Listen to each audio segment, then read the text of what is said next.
Hello everyone, Baduzu here, and welcome back to more Zero Day Action. Today we are casting a different match. It is on the Terra Magna mod. This mod introduces 3 new civilizations. We have the Chinese, as you can see here, represented by Vendetta. We have also the Zapotecs, here represented by Christagger. And we have the Xiongnu's, here represented by me, Badozo. These new civilizations have some interesting new mechanics. So for example, the Xiongnu, they have this mobile civic center and territory restrictions do not apply to them. So for example, I have started here with this wagon. I can collect resources and send it to here. I can also make a house and then I can drop resources to this house. And interestingly, the Xiongnu, they don't have phases here. So they have something that is akin to a phase, but it's a little bit different the way it works. Usually you'd want to expand to your enemy territory using your advantage. So for example, making houses here and collecting resources, putting your cav to use, and then trying to apply as much pressure as possible. But they are very vulnerable in the late game. They don't have, like, for example, a strong siege unit. They only have a smaller siege unit that we might see at the end of this game. But let's move forward. The Zapotecs, I mean, they are not really that different from the regular civilizations. I really didn't find any defining feature for them here. What is interesting is that they gain a bonus of 10% melee attack speed. And if I'm not, but in retrospect, they lose armor. So they have +1 attack, increased speed, but they lose armor, the melee units. And the women, they are quite beefy, if I'm not mistaken. I think they are a little bit beefier than normal, but not really that much interesting. Well, they have 2 hack, which is quite interestingly. And they can fight back, if I'm not mistaken. Oh yeah, the Xiongnu, they can attack back as well, which is quite interesting. The women, they have a ranged attack. They are archers, interestingly. And 3 pierce is not that bad compared to the 6 pierce by default from archers. In the same vein, we go here to the Chinese, and the Chinese, I think they are the most similar to the old regular civilizations, in which they really have a tech tree that is pretty similar. They don't have any of the debuffs, like for example the Zapotecs, which cannot make cavalry. They don't have cavalry. You wouldn't have cavalry, for example, in the Mesoamerica, in the Americas in that time period. But what they have, which is pretty good, is they have a very extensive tech tree, and you might see it in use here. The only problem for them is they have archers, but from all the new civilizations, if you can play safely, you want to play safely, you want to learn, you can choose the Chinese and you are very well served here. I think the Chinese are a very interesting civilization. If you want to tech up to late game, you are going to see some interesting siege units from them. But let's get going with the game here. So we have Ural here as the Zapotecs on T1. We have also Aceru as the Chinese, Raus as the Zapotecs, and me as the Xiongnu. And as you can see here, I'm already making use of the houses. So for example, you can make a house here and take this sheep here. It's very useful. I made houses here to collect these berries here, but as you can see here, I made a pretty big mistake here. I saw food deposit, which is actually a market, and it's not actually a farmstead. So I was a little bit mistaken there. The farmstead is a little bit different. I'm not sure what's the name here for the farmstead, but whatever. Let's keep going. We have here Christopher as the Zapotecs, Shade 11 as the Xiongnu, Crypto Camelus as the Chinese, and Vendetta as the Chinese as well. Now, as you can see here, Raus is doing quite well, already expanding here. He's making some farms, and they are pretty interesting because in the Americas you would have corn and potatoes. You wouldn't have like regular wheat. So you can see the difference here. But yeah, it's a big problem that you don't have cavalry here. Instead you have yeah, you don't have much to do here. You have spearmen and javelin, so it would be pretty similar to a regular civilization like Spartans, for example, except that you don't have the skitite to use. But we see here that Rose is booming, women spamming here. And you can see that these Xiongnu civilizations, they are not starting very well in terms of population size. So for example, I have 31 and Shade have 36 population. And that's because the Xiongnu, they can't really make farms, so you have to make cavalry at the start to take resources faster. You either make cavalry or you also build houses near berries and take advantage of that. As you can see here, I just made a house here and now I'm sending my cavalry to collect it pretty soon. So that's how you would play as the Xiongnu. And I think it's, yeah, I know I did another house here near this berries, so you can see that I'm making use of the fact that the Xiongnu have territory expansion really easy here. And I think they are the most the civilization with most potential to be developed by very good players, because this possibility of unlimited harassment at the early game is invaluable. But I am not an aggressive player, so we won't be seeing that displayed here. So for example, I made a training grounds, but I could have made it anywhere else on the map. It's pretty good. They just show, you know, you can make your producing, you can produce units just by the side of your enemy. So like you can see here, I am not border, so I'm not expanding aggressively that, but in the late game I'll probably try that. Let's see if my other Xiongnu opponent is doing the same here. Yeah, he's just playing really regular. For the Xiongnu, you have a storehouse, but yeah, that's pretty much it. So back to the game, we see that Rose is booming actually well, but he has only 6 men at the moment, and that's pretty dangerous for him. I'm not sure what he's going to do, but yeah, he just finished the barracks and he'll probably start making units here. So you can see here that we have some spear units and we have also slingers. These units, if I'm not mistaken, they are a little bit better and they run a little bit better. So for example, 5 of armor and speed 8.5. If we take a look at a similar, we have 3, 2.5. And, well, actually, same speed, 8.5. I thought the speed is better. But you can see that the melee attack is drastically different. So 5 instead of 3 and 2.5. That's really great. Let me see the costs. Do they cost the same? Yeah, they cost the same. So yeah, this is a pretty great unit here. Yeah, I'm pretty impressed. I didn't actually look at the stats here. So yeah, this is a very melee focused civilization.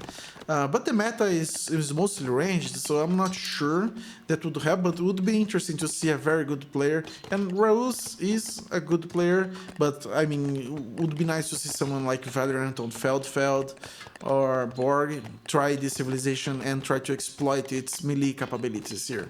But as the game goes on, we can see here that T1 is booming a little bit better than T2. Christopher is doing a really good job here. A little bit idle, but he's expanding to get these berries here, another barracks here to get these berries.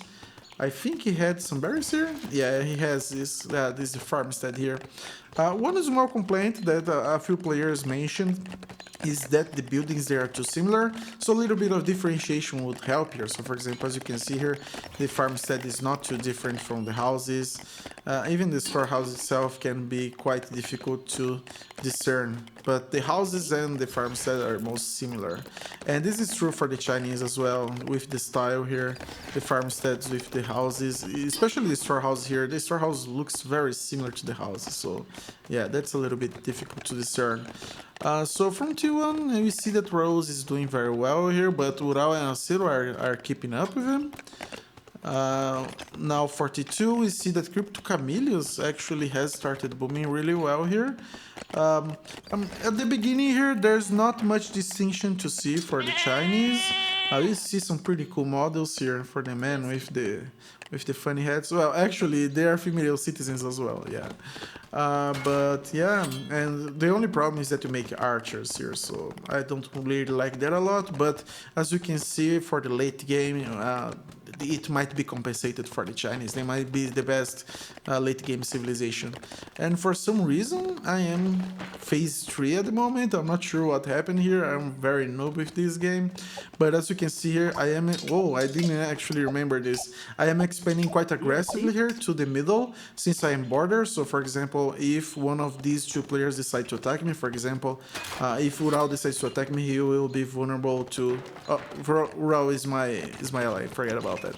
So if, for example, Shade tries to attack me, he will be exposed to Ural, and if Crypto Commandos tries to attack me, I'm pretty set for a good defense here, especially with my corals that I'm pushing forward. And as you can see here, I am being able to take these 2 berries, which is allowing me to get a little bit of a better boom, if I'm not mistaken. Yeah, 93 already. So for that start that I had, I think that's pretty good. So yeah, and the fact that you can make units so far in advance positions like this is pretty great. I really like it.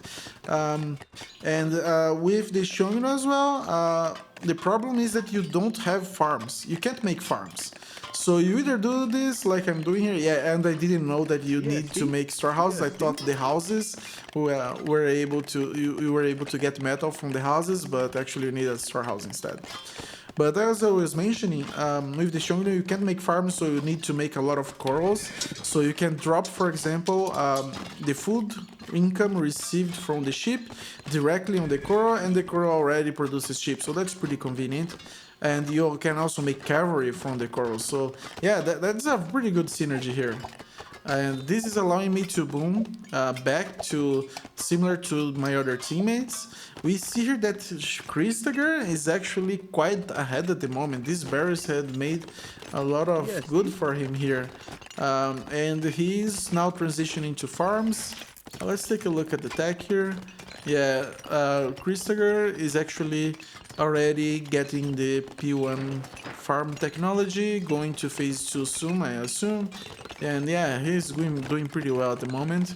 Raul's is at a similar pace, and Crypto Commandos is booming very well too. We see here that Shade 11 is having some trouble, perhaps with the civilization. He's not expecting...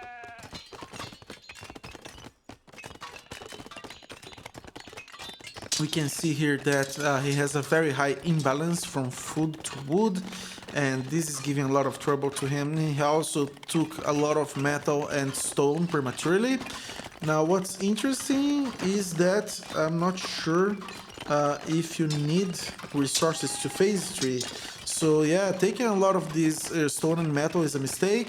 I think I just donated a little bit of my stone and metal, or I will donate in the future, because you really don't need that to phase up. So yeah, this Xiongnu, they are really interesting. I don't really have good insights here, but this is the information that I have from my experience. They have really great potential. I'm really excited about that. And the new civilizations are pretty great. I think only the Zapotecs are the ones that we weren't able to see its full potential utilized. Maybe it's just the melee capability or some other feature that I missed, but I really wanted to see something else from the Zapotecs that if there's nothing else to it, it's the only civilization that has not interesting characteristics here. And the fact that you can't make cavalry from it, I think that's pretty bad. You need at least one unit to counter that. I don't know, a scout that runs really fast or something like that. So yeah, I think the Zapotecs you need to think about that for the developers in the future to balance that. I'm not sure how it goes against experienced cavalry players. I'd like to see that. Maybe they have a counter, but from what I see at the moment, they don't. So something to keep looking. You can even use the chickens at the start because you don't have cavalry, which is a big nerf. So yeah, something to pay attention to. But as you can see here, Chester is being able to boom unimpeded. He's bordering rows. Yes, he's bordering rows. For some reason, Chester is going to the middle here, and I'm not sure if that's really a good approach because you are spreading too thin here, and Raul's attack from this side, and Acero attacks from this side, and you can do... Yeah, it's really difficult to defend from such a thinly spread area here. But yeah, that's what he's doing. And we see some action here. We see that Ural is attacking with slingers from the Zapotecs, some spearmen as well. And the fact that Shade was not able to boom early on is giving him a lot of trouble here. You see Ural with a great KD, 25 units, killed, not a single loss, just another one loss there. But yeah, pretty great damage here from Ural. But I think Ural might just want to boom a little bit better so they can defend later from Crypto Camellios. I'm not sure he really needs to spend all that time here harassing Shade, because Shade is having a lot of trouble. And we see that Ural is already moving out. I'm not sure what he's going for. We see that Christagger is already going to phase 3, which is pretty good for him so far. But we see that Rose is approaching the 200 population mark, and this could be good for him. Now, as you can see here on my end, I had a pretty big imbalance of resources now, not utilizing them to their fullest, because I messed up migrating to farm, to corals here. We also see that I got a lot of resources, but I'm not sure how to phase up. There's actually a way to kind of phase up, but I was not aware at the moment. You have this Xiongnu hall, and after you upgrade to it, you have some new things that you can do. And one of the new units that you can do that is pretty interesting are the rams. So the rams are two guys carrying a big log, and you can make them really early on, and they're pretty great. But the problem is that for late game they are not so good. So it makes sense for the civilization to have that. So yeah, I'm pretty excited about that. This early game harassment, I think that's one of the things that Zero D needs for Alpha 24 or whatever the next version is just to have more capabilities to end the game early on. There are some proposals to make this logarithm work. So yeah. Now you see here that I am expanding quite aggressively here. You can also move the CC if you want, which is pretty interesting. I think the CC here is on the moving side here, so I could move it somewhere else. But yeah, you need to do something here. I think it's this button here. You make it movable, and then you need to establish it elsewhere. And both of these is like a packing and unpacking, take a while to do. Now we see here that Ural is actually using the capabilities of the Xiongnu quite effectively here to harass Shade 11, and he doesn't lose this structure for being his territory. And at the same time, you see Acero now building a big fortress here nearby Rauz. There's a building, very interesting building here for the Chinese. It's called the Government Center. I'm not sure he has one. And the Government Center is a very interesting building that I can show later on. But we can see here in this engagement, Acero versus Christagger. And I think Acero just might be able to finish this fortress. Yeah, with the help of Raul, it should be maybe. Okay, well, just in the nick of time. But while they try to destroy the fortress, Raul will get some really good trades here against Christagger. Christagger that already has a fortress and is making a single battering ram.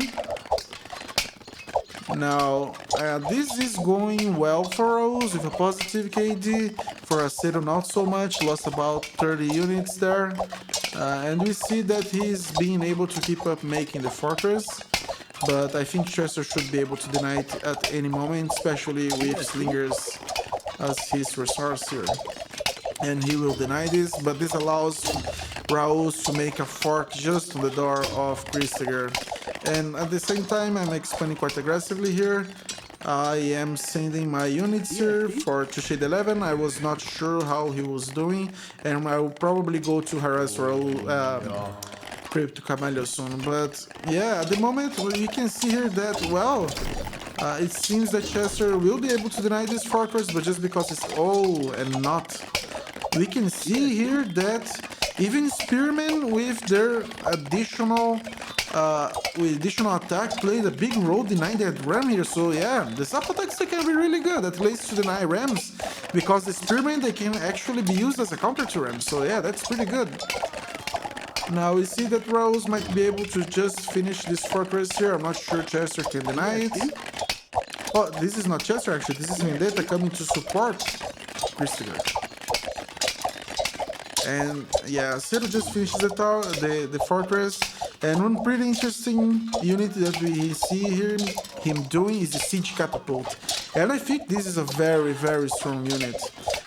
It doesn't need to pack or unpack, and it deals a very high damage. It's pretty similar to the catapults, if not the same.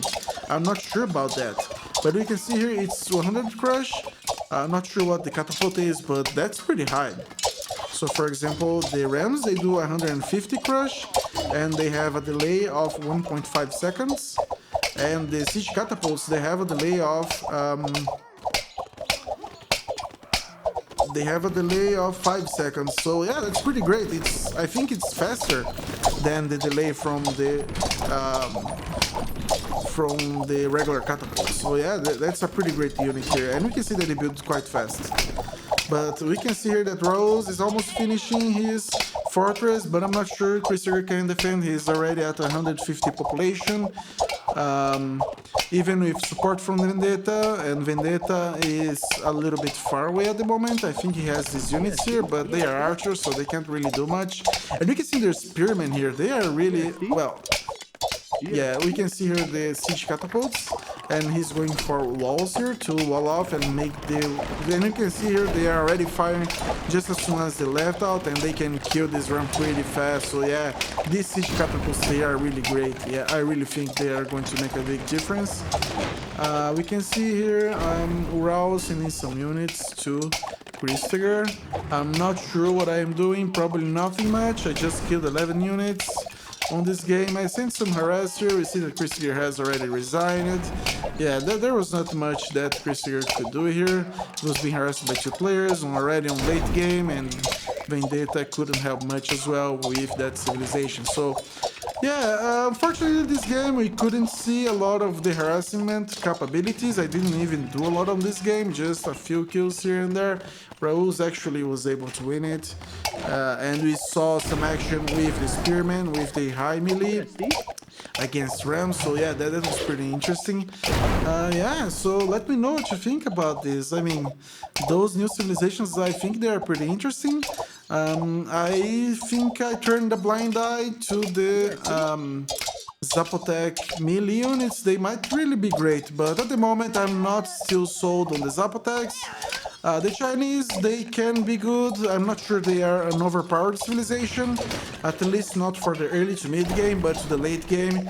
And you'll probably see in the future this building being used, the government center in which you can research some pretty good technologies. You have extended technologies to do so, which you can't do in other places. And this is it's a little bit expensive, as you can see here, 500 wood, 500 stone, 500 metal, but you can make very, very good technologies that you can't do anywhere else with this civilization. So yeah, and you can also make a fortified civic center. I'm not sure. Yeah, you can make a fortified civic center that is buffed. So yeah, that's pretty good too. So for the late game, I think the Chinese, they are really great. Might be the best civilization probably in the late game, but I'm not sure we are going to see that. At least not on this game. And I think the Xiongnu are the most interesting civilization, and they're the ones I am most interested so far, because of this dynamic of territory, and I think really good players might be able to exploit it to the fullest. So yeah, I think that's pretty interesting so far. But yeah, I think that's it for this game. I hope you guys enjoyed, and see you guys next time.